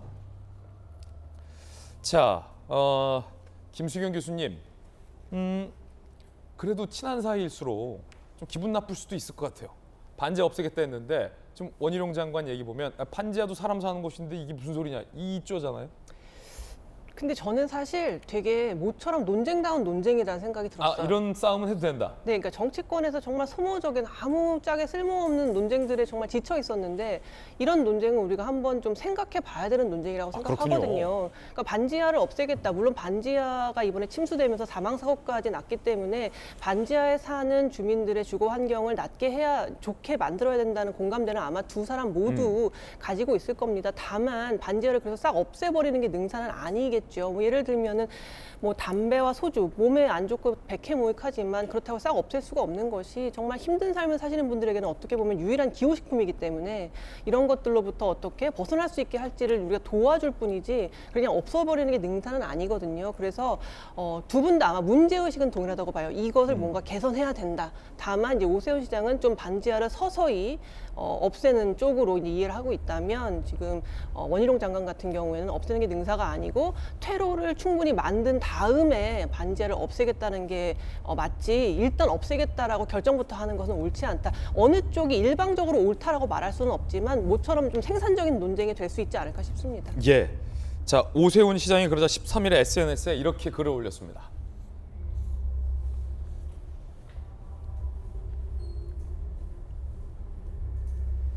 반지하의 근본적인 대책을 추진하겠다라고 또 오 시장이 장군멍군하고 있는 그런 모습이에요. 워낙 두 분이 친하고 또 서울시장과 국토교통부 장관으로서 업무 영역이 많이 겹치기 때문에 한 정책에 대해서 두 분이 이제 보완을 하고 치열하게 토론하는 모습이 보기 좋다라는 두 분의 의견도 들어봤습니다. 자, 뜨거운 소식 함께하고 있습니다. 이번에 세 번째 소식 공개하겠습니다. 실루엣만 봐도 알겠다라는 그분, 트럼프 전 대통령이 간첩죄 혐의까지 수사를 받고 있다는 얘기예요. 흥미로운 소식이고 초유의 상황인데 FBI가 얼마 전 트럼프 전 대통령의 별장을 압수수색했죠. 기밀 문서를 함부로 유출했다는 혐의와 관련해서 증거를 잡았다. 미국 언론들은 이렇게 보도를 하고 있는데 트럼프 전 대통령에 대해서 간첩 혐의까지 포함되어 있는 건 아니냐라는 관측까지 나왔습니다. 함께 보시죠. 트럼프가 간첩죄, 자택에서 비밀 문서 발견. 지난 8일 미 연방수사국 FBI 트럼프의 개인 별장 마러라고 리조트 압수수색 1급 비밀 문서 탑 시크릿 4개 등 기밀 문건 11건을 확보했다. FBI 영장에는 방첩법 등 3가지 혐의가 적시돼 있다는 거예요. 미국에 해를 끼치거나 외국에 도움을 줄 목적으로 국방정보 수집 누출 금지, 최대 징역 10년 이하의 징역 처할 수도 있는 무시무시한 법안이라고 합니다. 트럼프 전 대통령의 입장, 퇴임 전 이미 기밀 해제한 문건이다. 불법 반출 아니다. 법적으로 문제 없다. 미국 민주당, 미국의 국가안보를 심각한 위협에 빠뜨렸다. 트럼프 혐의 확정된 2024년 대선 출마가 불가능해집니다. 안 그래도 트럼프 전 대통령은 다음 대선 나오겠다라고 벼르고 있는 상황인데 이번 수사의 향방이 트럼프 전 대통령의 대선 출마 여부에 큰 걸림돌이 될 수도 있다라는 전망인 겁니다. 서재현 위원님, 전직 대통령이 간첩 혐의로 수사를 받는다? 그것도 FBI의 최후의 상황이에요. 미국도 최후의 상황이에요. 그렇죠. 제가 앞서 계속 법법 얘기했는데 전직 대통령이라서 법위에 즉 초법적 행위를 하면 안 되는 것이죠. 그리고 11건이 확보되었다고 한 거 아닙니까? 그러니까 이제 팩트잖아요. 그게 또 약간의 트럼프 대통령의 약간 선입견일 수도 있는데 이분이 그 기밀 해제된 문서를 가지고 국익을 위해서 뭐 연구를 하려고 한다고 생각하는 분들이 많지는 않지 않습니까? 그런 거에 대해서는 저는 트럼프 대통령, 전직 대통령이 더 조심하고 그 문서가 필요하다면 뭐 법적으로 열람권이라든지 아니면 뭐 복사본이라든지 혹은 뭐 대통령 기록처가 있겠죠. 그래서 그런 것을 내가 이런 문서가 필요하다. 왜 어떤 목적에서 정식적으로 그거를 남기고 그것을 열람하거나 어떻게 복사를 해서 이렇게 정식적 법의 테두리에 있는 행동을 하는 것이 뭐 미국 대통령뿐만 아니라 어느 대통령에 마찬가지 적용된다고 생각하는 겁니다. 예. 자, 이 초유의 상황인데 트럼프 전 대통령은 반발하고 있지만 뭐 미국의 공화당도 사실은 가만히 있는 걸로 봐서 일단 FBI 수사를 좀 지켜보자는 차원인 것 같아요. 김소연 교수님, 미국에서 공부하시잖아요. 저 방첩죄 이게 뭡니까? 그러니까 어떤 국가 기밀을 타국에 유리하게 하기 위해서 러시아입니까? 뭐 러시아라던가 이런 나라에게 전송하거나 그냥 가지고만 있어도 방첩법에 위반이 되는 거거든요. 지금 바이든 대통령이 중간 선거를 앞두고 굉장히 지지율이 많이 나오지 않아서 뭐 이것이 정치 탄압이다라는 식으로 지금 트럼프 대통령 쪽에서는 전 대통령 쪽에서는 지금 공격을 하고 있는데요. 지금 이 사안 때문에 미국도 굉장히 전국이 들끓고 있습니다. 극우 단체들이 여러 가지 협박성 메시지를 SNS에 올리는 등 미국 역시도 굉장히 정치적 경랑 속에 있어요. 그래서 만약에 이제 트럼프 대통령이 유죄를 받을 경우에는 2024년에 대선에 나올 수가 없게 되죠. 사실 대선에 나오겠다는 공언들을 많이 했기 때문에 이 수사가 어떻게 될지를 봐야 될 텐데 사실 한국이나 미국이나 정치인에 대한 수사는 늘 정치 탄압이냐 아니냐의 논란에 항상 휘말리는 것 같다는 생각이 듭니다. 예, 이야기 살펴봤습니다. 자, 이번엔 저희가 준비한 다음 이야기입니다. 대통령실 개편과 쇄신 방향이 어느 정도 드러나고 있는 걸까요? 김은혜 원포인트 투입 이야기도 나옵니다. 그 이야기 지금 시작합니다.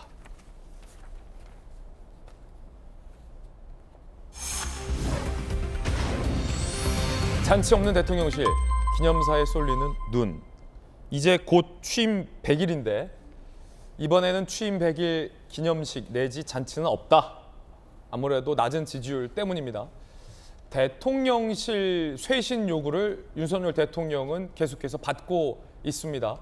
자, 그 상황에서 오늘 많은 언론들의 분석은 비서실장은 유임하고 홍보수석은 교체한다. 그런데 김은혜 전 의원의 긴급 투입 이야기가 나오고 있습니다. 오랜만에 보네요. 김은혜 전 의원은 뭐 저희 돌직구쇼 멤버이기도 하고 경기도지사 출마를 했고 굉장히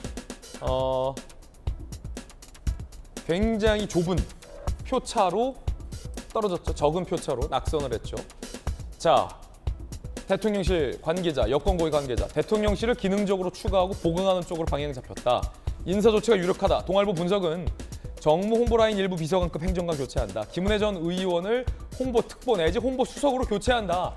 라는 얘기도 나오고 있는데 당선인 시절의 대변인, 캠프 시절의 공보단장을 마쳤기 때문에 굉장히 안정적으로 잘해왔다라는 평가가 많습니다.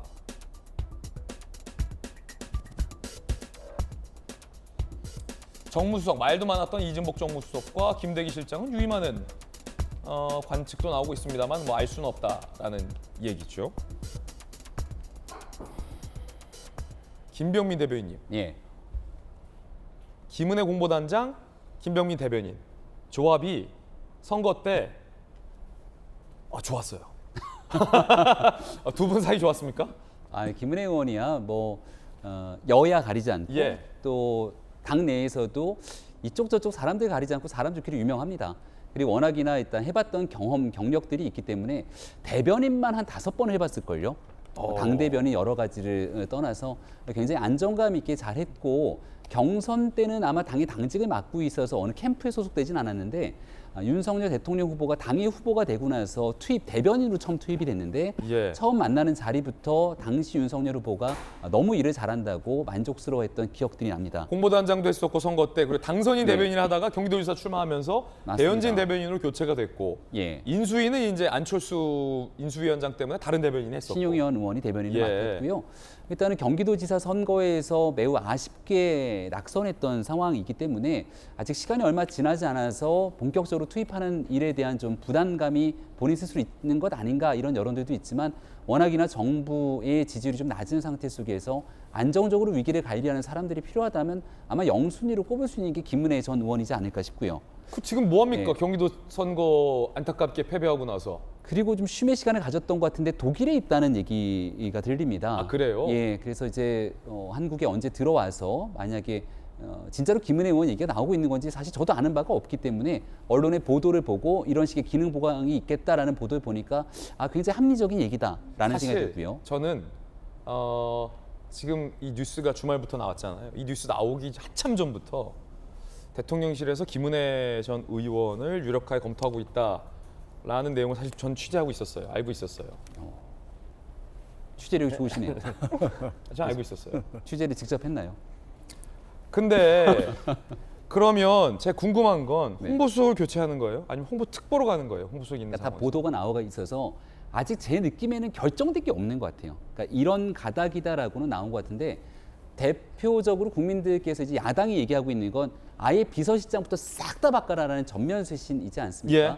근데 가만히 지켜보게 되면 지금 경제 라인에서 여러 물가에 대한 어려움, 위기 속에서 경제 상황만큼은 제대로 잘 챙기고 있는 것 아니냐 이런 평가들도 있고요. 부동산 문제를 비롯한 또 대통령실 내에서 잘 가고 있는 문제들까지 있는데 이 내용들을 일부에 문제되는 것들 때문에 싹 다 바꾸는 것이 맞느냐 이런 의견들이 좀 부딪히는 게 아닌가라는 생각이 들고 당장 시급하게 문제가 있다고 얘기되는 건 뭐 자타가 공인하듯이 홍보에 관한 문제, 메시지에 관한 문제가 있다. 예. 또 정무적인 상황에서의 문제가 있다 이렇게 판단되니 여기에 대한 교체는 거의 디폴트, 기정사실로 아마 놓는 것 같고 그 이후에 어떤 방식으로까지 변화되게 되는 것들은 아마도 100일, 이제 오늘 광복절 경축사하고 100일 취임 기자회견하고 그 다음 8월 말 정도가 이어지게 되는 이 상황이 아마 대통령실에 대한 아주 큰 변화의 시기가 되지 않을까 싶습니다. 그렇군요. 말씀 주셨죠. 오늘은 8.15 광복절입니다. 광복절 경축식 현장도 지금 행사가 한창 진행되고 있습니다. 용산 대통령실의 잔디 마당에서 현재 이루어지고 있고요. 윤석열 대통령이 현재 참여를 했습니다. 잠시 후에 윤석열 대통령의 경축사 연설도 저희가 생중계해 드리겠습니다. 그러나 이 광복은 우리 자체의 힘으로 완전 자주 독립을 이루지. 김은혜 전 의원을 홍보수석 내지 홍보특보로 보강하는 것. 그렇게 되면 사실은 만약에 김수영 교수님 홍보수석이 교체된다면 홍보수석이 담당하고 있는 뭐 많은 게 있지만 이제 대변인, 청와대 대변인에 대한 얘기도 많았잖아요. 뭐 이준석 대표가 직접 지금 현 청와대 대변인을 언급하면서 뭐 하고 있냐 웃으면서 이렇게 뭐 직격을 하기도 했는데 김병민 가나요? 그러게요. 이제 여론들을 좀 살펴보면은 좋은 생각이다라는 얘기도 저 인터넷에서 많이 봤는데 예. 사실 홍보 라인은 좀 바꿀 필요가 있는 것 같긴 합니다. 어쨌든 얼마 전에 수해 상황에서도 카드 뉴스 때문에 아주 시끄러웠었잖아요. 그러니까 그 정도의 어떤 판단들이 잘 안 되는 사람들이 라인 곳곳에 앉아 있다는 거기 때문에 그 카드 뉴스. 네, 그러니까 뭔가 홍보 수석을 바꾸던지 홍보 라인이 좀 교체돼야 된다는 거는 맞는 것 같아요. 근데 김은혜 의원 같은 경우는 전 적임자라고 봅니다. 왜냐하면 이제 본인이 언론인 출신이기도 하지만 또 정무 감각이 있기 때문에 그리고 지금 당 지지율과 윤석열 대통령의 지지율이 같이 지금 떨어지고 있는 상황이기 때문에 여러 가지 그런 것들을 잘 조율하면서 홍보 라인을 끌고 갈 수 있는 김은혜 전 의원이 굉장히 적정한 사람이라고 보는데 다만 이 한두 명을 교체하는 걸로 인적 쇄신의 흉내만 내는 모양새를 보이는 건 전 좀 아니라고 생각해요. 예. 그러니까 지금 전적으로 인적 쇄신을 해야 된다는 여러 가지 뭐 여론들, 조언들이 계속 있지 않습니까? 그렇지만 윤석열 대통령이 본인은 그런 식으로 사람을 쓰지 않는다면서 이제 거부를 하고 있죠. 하지만 지지율은 계속해서 떨어지고 있습니다. 이 상황에서는 어쨌든 바뀌려고 내가 노력한다. 읍참마속의 심정으로 특별한 잘못이 없다 하더라도 이 지지율 떨어짐에 책임을 지고 예를 들면 비서실장을 교체한다라는 이런 결단이 필요하거든요. 그래야 메시지가 전달이 되죠. 국민들이 뭔가 바꾸려고 하는구나. 진짜 위기의식을 느끼고 있고 하려고 하는구나 하는데 결국 홍보 라인에 한 명 정도를 바꾸는 것으로 인적 쇄신을 하는구나라는 메시지를 주기는 어렵거든요. 그래서 좀 더 대대적인 쇄신이 지금 상황에서는 이제 필요하다라는 생각이 듭니다. 김수현 교수님 돌직구였는데 전재수 의원님 확실히 이게 사실 이렇게 되면 야, 홍보 니네가 못해서 대통령 지지율 떨어졌잖아. 이런 의도치 않은 오해가 날 수도 있고 첫 번째는. 두 번째는 이 정무 라인과 관련해서 사실 말이 굉장히 많았어요. 그러니까 정무수석이 해야 할 일은 제1, 2 야당과의 소통인데 야당과의 소통은 고사하고 집권 여당과의 소통은 제대로 안 된다라는 지적이 당 안팎에서 많지 않았습니까? 그런데 정무 라인은 그대로 간다. 이 자칫 쇄신 요구를 뭐랄까요? 거부하는 듯한 그런 인상으로 비춰질 것 같다는 비판도 많습니다. 예, 아마 그러지는 않겠죠. 예. 그러지는 않을 거라고 보고 지금 이제 언론 보도는 이제 홍보수석 이야기만 나오는데 그러지는 않을 거라고 봅니다. 왜냐하면 홍보수석에 초점이 맞춰지고 홍보수석 하나 바꾸는 것으로서 인적 쇄신에 대신하겠다라고 하는 것은 뭐냐면 그 전제가 일은 잘하는데 홍보가 안 돼서 지지율이 이렇게 떨어지니까 홍보만 바꾸면 된다. 이런 이제 논리거든요. 그러니까 그렇게 비춰질 수 있으니까. 근데 지금 일은 잘하는데 홍보가 안 돼서 지지율이 이렇게 됐습니까? 그렇지가 않죠. 지금 대통령의 위기, 집권 여당 지지율의 위기, 국정 운영 지지율의 위기는 중청적이고 복합적입니다. 그렇기 때문에 당정 그 대통령실까지 전반적으로 의사결정 과정에 문제가 없는지, 거기에 문제가 있다면 실제적으로 의사결정 과정에 실질적 권한과 책임을 행사했던 사람들에 대한 대대적인 인적 쇄신 없이는 지금 이제 떨어져 있는 국정 동력 이것을 회복할 수는 없습니다. 그렇기 때문에 단순히 홍보수석 바꾸는 것으로는 되지가 않고 광범위한 인적 쇄신이 있어야 윤석열 정부의 어떤 새로운 질서, 새로운 기풍 이것을 만들 수 있고 그것을 기반으로 해가지고 국정 동력을 회복할 수 있다 이렇게 생각을 합니다. 지금 홍보수석에 뭐 논의가 모아지고 있습니다만 그러지는 않을 것이라고 봅니다. 예. 자, 그런가 하면 어제 윤석열 대통령이 한국 광복군 선열합동 봉송식에 참석해서 무명의 희생자까지 챙기겠다라고 밝혔습니다. 들어보시죠.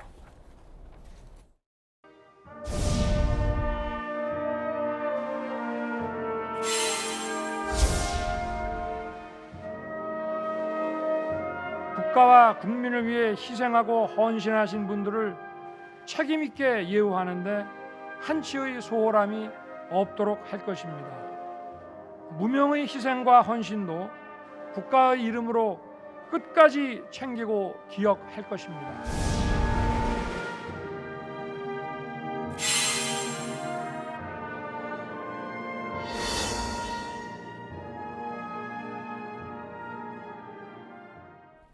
어제 한 가지 장면이 많이 보도되고 있는데 윤석열 대통령이 직접 영연의 마지막 길 의장대가 맨 끈을 대통령이 멈춰 세우고 고쳐주는 모습이 포착됐습니다. 함께 보시죠.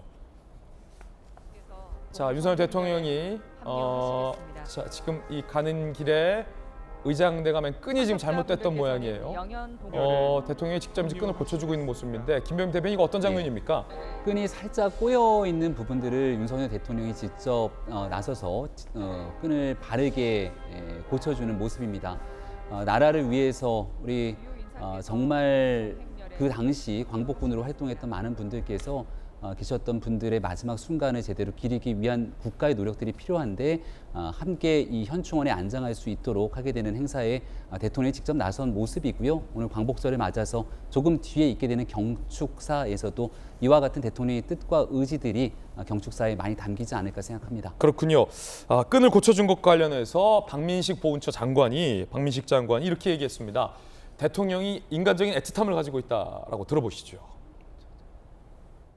깜짝 놀랐는데 저게 상당히 엄숙한 자리인데 대통령께서 갑자기 나가셨습니다. 그래서 좀 뭐 때문에 저러시나 했는데 저 의장병의 그 지금 목에 걸고 있는 끈이 헝클어져 있었어요. 인간적인 그 애틋함을 가지고 계시구나. 자, 그런가 하면 윤석열 대통령이 취임 후 첫 광복절을 맞았는데요. 애국지사의 자택을 방문해서 90도로 인사를 하는 장면도 보도가 됐습니다. 자, 서재현 위원님, 김영관 애국지사 97세인데 만나서 대통령이 직접 90도로 인사를 하고 자택을 직접 찾았어요. 네, 그러니까 예우 것이죠. 저런 모습은 자주 비춰야 되는 것이고요. 특히 이제 저는 메시지가 참 좋았던 게 국민 통합을 실현하는 거 아닙니까? 그래서 보면 국민의힘 당원 당규에도 대통령이 그 당의 어떤 정당 정책을 가장 이제 잘 수행할 수 있는 의무가 있어요. 그래서 이것은 뭐 국민의힘 특정한 당이 아니고 진정한 강복, 그리고 대한민국 국민을 위해서 당내 통합도 하시고 좀 더 힘드시겠지만 이제 국가적 통합에도 좀 매진해야겠다 그런 메시지고 또 그렇게 한번 의지를 표명하신 것 같습니다. 예, 사실은 김병임 대변인님, 이런 모습이 좀 역대 정권마다 좀 필요했었어요. 그러니까 뭐냐면 앞으로의 정부와 대통령에서도 애국지사분들 중에 저도 이제 제가 신문 페인 기자 시절에 취재했던 게 있는데 애국 열사 후손들이 우리나라에 들어오지도 못하고 그러니까 이 선조들의 애국 활동에 대해서 인정도 못 받고 그 옛날 만주 땅에서 러시아 땅에서 굉장히 어렵게 살고 계시는 후손들이 아직도 많이 있거든요. 그런 처우를 대한민국 국가가 나서서 대통령이 나서서 한국인들 모시고 와야죠. 그리고 대우해주고 90도로 인사하고 이런 자세가 뭐 진보 보수를 떠나서 굉장히 필요한 것 같아요. 대한민국 현대사의 아픈 역사들이 있지 않습니까? 그 한가운데 계셨던 분들에 대한 모든 예우 또 국민통합을 위한 정신을 발휘하기 노력할 거고요. 윤석열 대통령이 정치 참여를 선언했을 즈음에서 했던 얘기들이 여러 가지가 있는데 나라를 위해서 헌신하고 희생당한 분들께서 분노하지 않는 나라를 만들겠다 이렇게 얘기했던 게 전 아직도 기억에 또렷합니다. 정말 국가를 위해서 헌신하고 희생한 분들에 대한 최대한의 예우와 존경을 다 가져야 된다 이런 생각을 갖고 있을 것이고요. 유니폼, 제복을 입고 있는 분들에 대한 존경 이런 일들이 대한민국 사회의 좋은 전통으로 또 자리매김해야 될 것 아니겠습니까? 그러니까 윤석열 대통령이 새로운 정부를 이끌었으면 좋겠다 생각하셨던 분들의 기본적인 그 기저에 잡혀져 있었던 가치, 철학이 아닐까 생각하는데 오늘 광복절을 맞아서 이런 일들에 대해서 다시 한번 상기시킬 수 있어서 의미 있는 날이 아닐까 이렇게 생각합니다. 아까 이제 보니까 광복회장의 기념사가 있었는데 지금 광복회장이 교체가 된 것 같아요. 사실은 자, 김병민 전 대변인님, 김원웅 전임 광복회장과 관련해서 광복회의 어떤 공급이나 독립유공자에 대한 후원금을 사적으로 유용했다라는 의혹이 지금 세게 제기된 바 있었고, 특히 이제 자기의 어떤 쌈짓도처럼 뭐 이발을 하거나 양복을 맞추고 한복을 맞추는데 쓴 건 아니야라는 의혹이 제기됐고 내부 폭로도 나왔잖아요. 감사원의 감사 결과 나왔죠. 감사원의 감사 결과도 나왔고, 자, 관련해서 좀 더 추가 수사가 있어야 되는 거 아니냐, 뭐 이런 얘기도 있었어요. 그럼요. 매년 또 이 광복절 그리고 3.1절을 비롯해서 중요한 행사가 있었을 때마다 김원웅 회장의 목소리와 모습을 볼 수 있었을 텐데 우리가 이럴 때마다 얘기하는 건 국민 통합 정신, 또 어렵고 갈등이 있더라도 모든 지난 역사의 화해를 통해서 함께 나아가야 되는데 이런 중요한 행사 때 광복회장이 나와서 오히려 국민을 둘로 다시 쩍 편가르게 하게 되는 모습들이 공식 연설을 통해 나타났기 때문에 큰 충격이 아닐 수 없었고요. 더군다나 그 이후로 드러났던 조금 전에 얘기한 많은 광복회 내에서 김원웅 회장을 둘러싸고 있는 의혹들이 일파만파 커지면서 오히려 더 큰 문제가 됐었죠. 이 문제에 대한 수사 결과가 어떻게 되고 있는지 저도 아직 확인을 못 해봤는데 이런 일들에 대해서 분명하게 조사하고 또 일벌백계 하고 누군가 이 진짜 대한민국을 대표하는 분들을 위해 존재해야 되는 자리인데 여기서 있게 되는 도덕적인 결함들이 드러나게 된다면 이는 다른 부분들과 비교할 수 없을 정도의 국가적 망신 아니겠습니까? 확실한 진상 규명과 함께 두 번 다시 대한민국을 위해서 헌신하는 분들을 두 번 울리는 일이 없어야 될 것 같습니다. 박민식 보훈처 장관에게 얘기를 들어보니까 박 장관이 이런 얘기를 하더라고요, 김성 교수님. 보훈처에서 이제 감사 결과를 받아봤고 감사 결과를 검토해 보니까 횡령 액수와 비리 규모가 지금까지 알려졌던 것보다 훨씬 크고 엄중해서 다음 주 중에 박민식 장관이 직접 감사 결과를 직접 발표하겠다라고 밝혔고 박민식 장관이 이렇게 어제 채널A에 출연했어요. 광복회 사태는 안중근 선생, 김구 선생이 비분 강개할 일이다.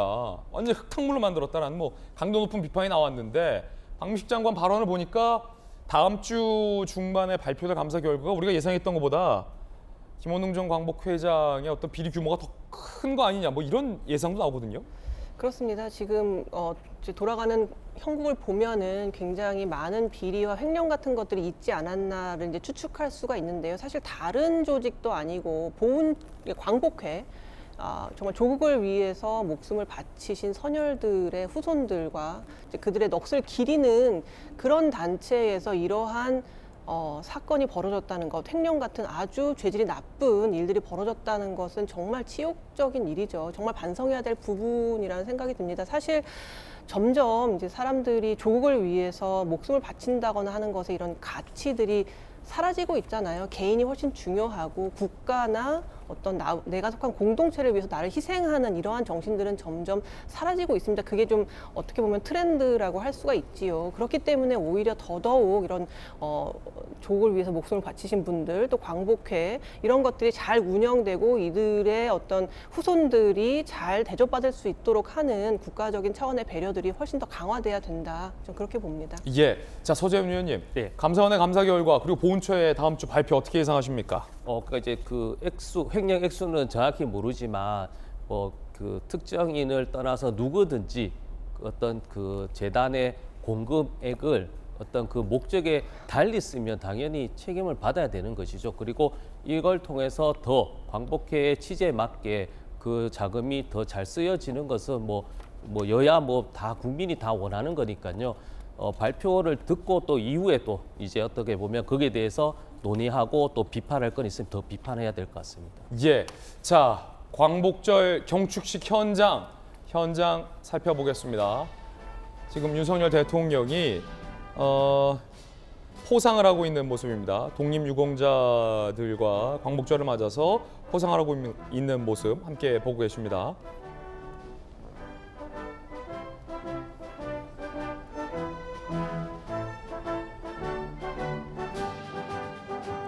다음은 독립유공자 고윤영원 님입니다. 건국 포장 고윤영원. 이하 내용은 같습니다. 아들 윤종필 님께 수여됩니다.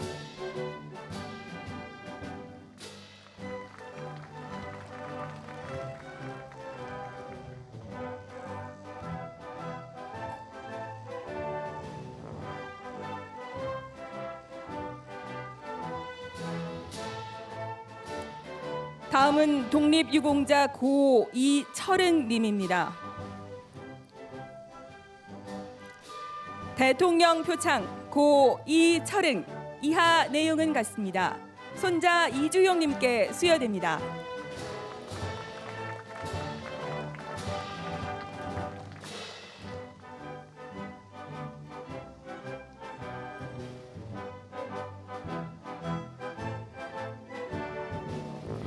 이상으로 정부 포상 수여를 모두 마치도록 하겠습니다.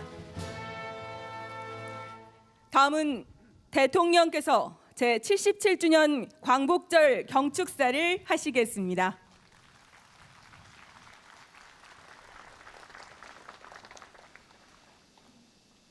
존경하고 사랑하는 국민 여러분, 760만 재외 동포 여러분, 오늘은 제77주년 광복절입니다.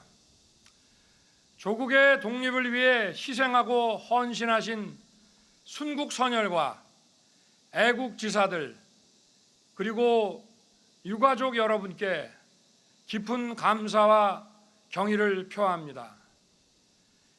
일제강점기 시절 독립운동은 3.1 독립선언과 상해 임시정부 헌장 그리고 매헌 윤봉길 선생의 독립정신에서 보는 바와 같이 국민이 주인인 민주공화국, 자유와 인권, 법치가 존중되는 나라를 세우기 위한 것이었습니다.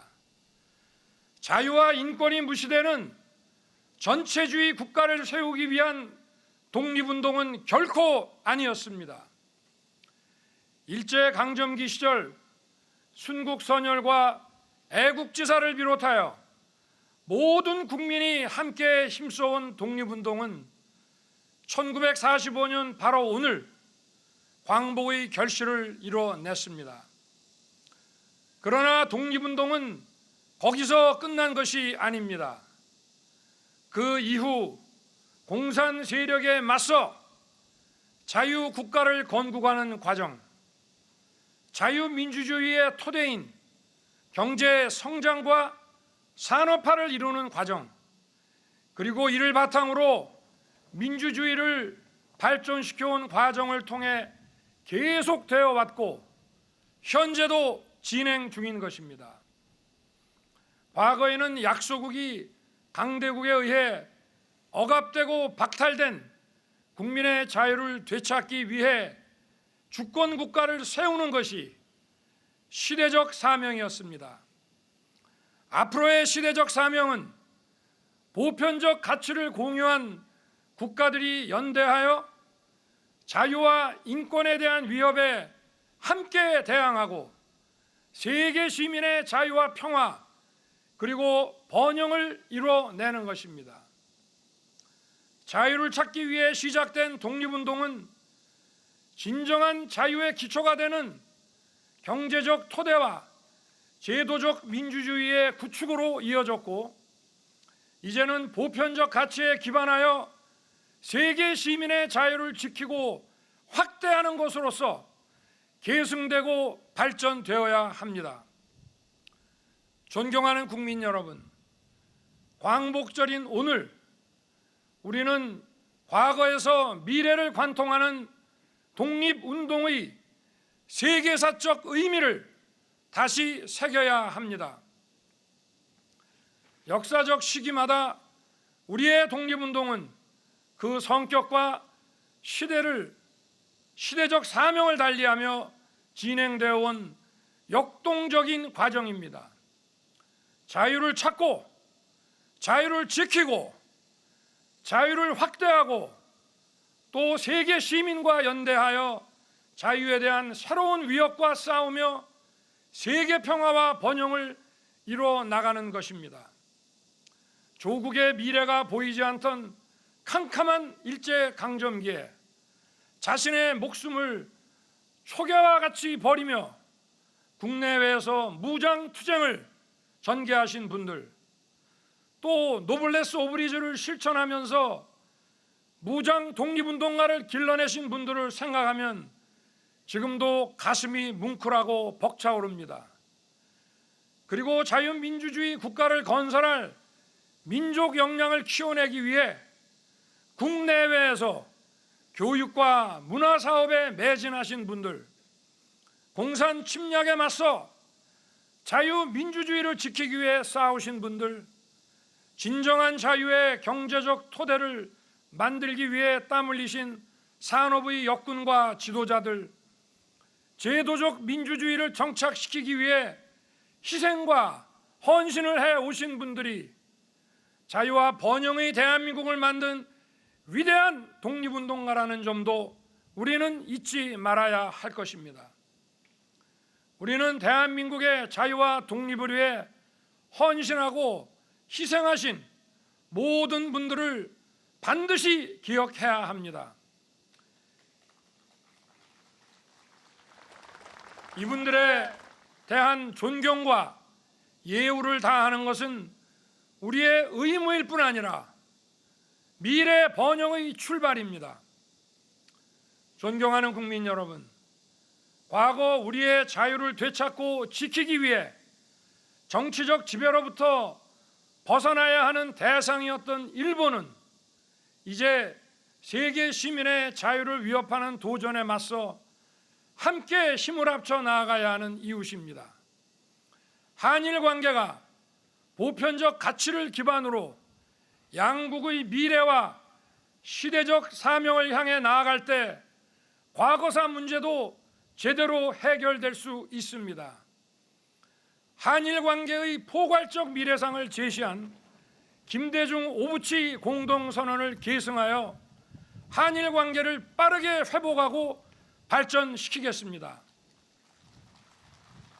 양국 정부와 국민이 서로 존중하면서 경제, 안보, 사회, 문화에 걸친 폭넓은 협력을 통해 국제사회의 평화와 번영에 함께 기여해야 합니다.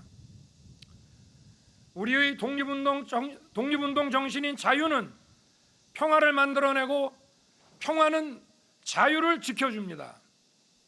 한반도와 동북아의 평화는 세계 평화의 중요한 전제이고 우리와 세계 시민의 자유를 지키고 확대하는 기초가 됩니다. 북한의 비핵화는 한반도와 동북아 그리고 전 세계의 지속 가능한 평화에 필수적인 것입니다. 저는 북한이 핵 개발을 중단하고 실질적인 비핵화로 전환한다면 그 단계에 맞춰 북한의 경제와 민생을 획기적으로 개선할 수 있는 담대한 구상을 지금 이 자리에서 제안합니다. 북한에 대한 대규모 식량 공급 프로그램, 발전과 송배전 인프라 지원, 국제 교육을 위한 항만과 공항의 현대화 프로젝트, 그리고 북한 농업 생산성 제고를 위한 기술 지원 프로그램, 병원과 의료 인프라의 현대화 지원, 국제 투자 및 금융 지원 프로그램을 실시하겠습니다. 존경하는 국민 여러분, 세계 경제의 불확실성이 확대되고 있는 가운데 한국 경제의 국제 신인도를 지켜나가기 위해서는 무엇보다 국가 재정이 튼튼해야 합니다. 저는 공적 부분의 긴축과 구조 조정을 통해 국가 재정을 최대한 건전하게 운용할 것입니다.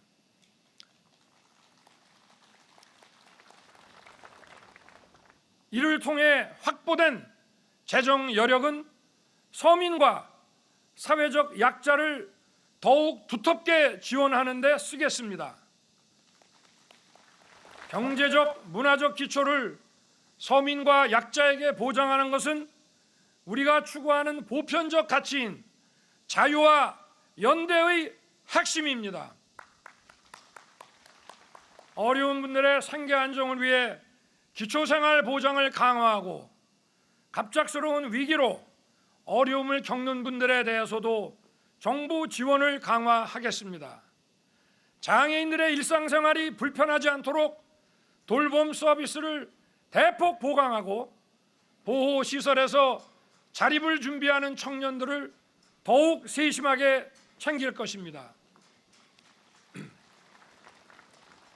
국민들의 주거 불안이 없도록 수요 공급을 왜곡시키는 각종 규제를 합리화하여 주택 시장을 안정시키겠습니다. 아울러 사회적 약자를 위한 주거 복지에 최선을 다하겠습니다. 최근 초유의 집중호우로 인한 수해는 국민들께 큰 피해와 고통을 안겼습니다. 재난은 늘 서민과 사회적 약자에게 더 큰 피해와 고통으로 다가옵니다. 더 세심하고 더 철저하게 챙기겠습니다. 국민들의 신속한 일상 회복을 위해 피해 지원과 복구에 최선을 다하고 근본적인 대책을 강구하겠습니다. 수해, 코로나 재확산 등으로 어려움을 겪고 있는 소상공인들에게는 충분한 금융 지원을 통해 대출금 상환의 부담이 가중되지 않도록 하겠습니다. 사랑하는 국민 여러분, 갈수록 심화되는 양극화와 사회적 갈등은 우리 사회가 반드시 해결해야 할 과제입니다. 이를 본질적으로 해결하기 위해서는 도약과 혁신이 필요합니다. 도약은 혁신에서 나오고 혁신은 자유에서 나옵니다. 민간 부문이 도약 성장을 할 수 있도록 규제를 혁신하겠습니다. 우리 기업이 해외로 떠나지 않고 국내에 투자하고 일자리를 만들 수 있도록 과감하게 제도를 혁신해 나갈 것입니다.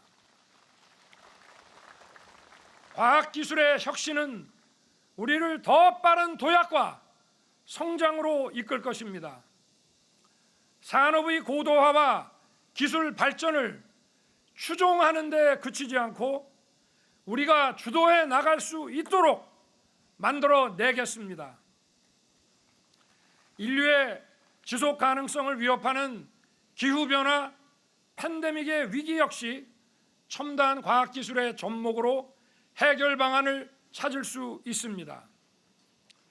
위대한 국민 여러분, 우리는 험난하고 한치 앞이 보이지 않는 상황 속에서 누구도 우리의 미래를 믿지 않았던 그 순간에도 자유, 인권, 법치라는 보편적 가치를 추구하고 눈부신 번영을 이뤄냈습니다.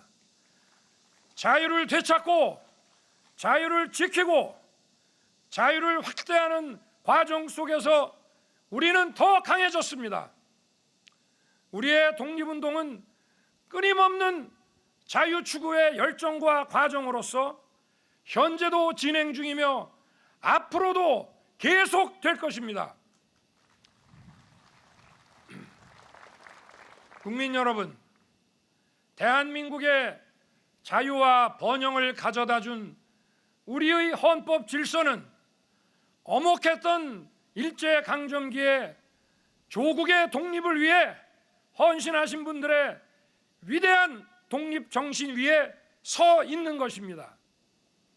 자유, 인권, 법치라는 보편적 가치를 기반으로 함께 연대하여 세계 평화와 번영에 책임 있게 기여하는 것이야말로 독립운동에 헌신하신 분들의 뜻을 이어가고 지키는 것입니다. 저는 위대한 국민 여러분과 함께 우리에게 부여된 이 세계사적 사명을 반드시 이루어내겠습니다. 감사합니다, 여러분.